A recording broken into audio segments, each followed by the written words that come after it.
Hey, what's up, man? I hope you're doing amazing today, this morning, this afternoon, this evening, whenever you get a chance to listen to this.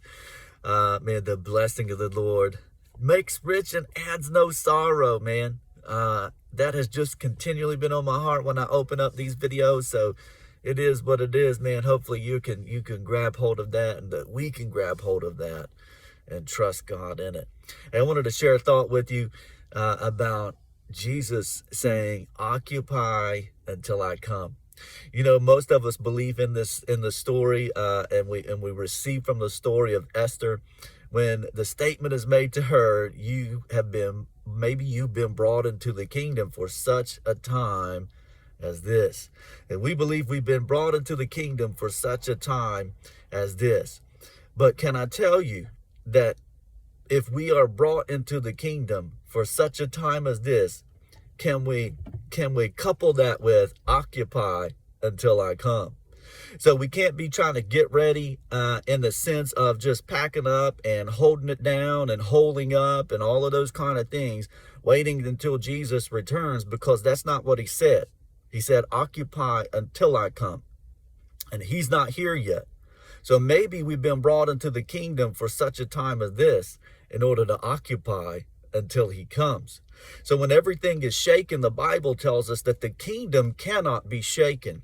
And maybe one of the issues is that we've been preaching the gospel of salvation rather than the gospel of the kingdom. And the gospel of salvation says, get many souls saved so when Jesus shows back up that we can all take off. But the gospel of the kingdom is, go tell the good news of Jesus Christ and occupy until I come. Occupy until I come. So I want to say this to you. You've been brought into the kingdom for such a time as this. And God is giving strategies and plans and insights to everyday people. Listen to what I'm saying, beloved.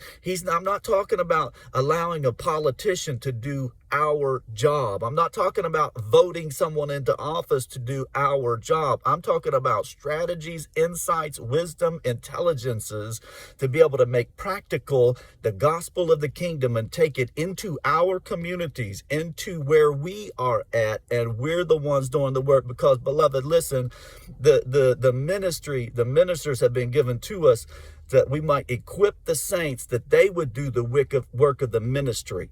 What's the work of the ministry?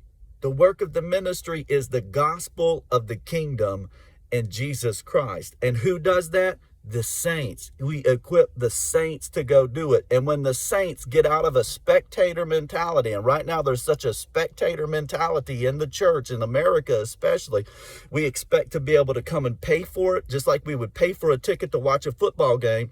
We come in and we give our tithe, and that's us paying in order to be able to receive what the preacher's doing, and we're spectators, and we don't have an expectation to be occupying until he comes. But God is changing that right now, and he's making people aware of the fact, and he's beginning to shift things and say, hey, listen, everything that can be shaken is being shaken. So if right now you see things being shaken, there's a kingdom on the inside of you that's not shaken, and you can take that kingdom out to the people that need it. Man, I hope you can receive that. Be blessed, y'all. I just want to keep this short, so I'm going to stop right there. You've been brought into the kingdom for such a time as this. I have. You have. Let's take the gospel. Let's occupy. Take the kingdom out to the people that need it. Be blessed.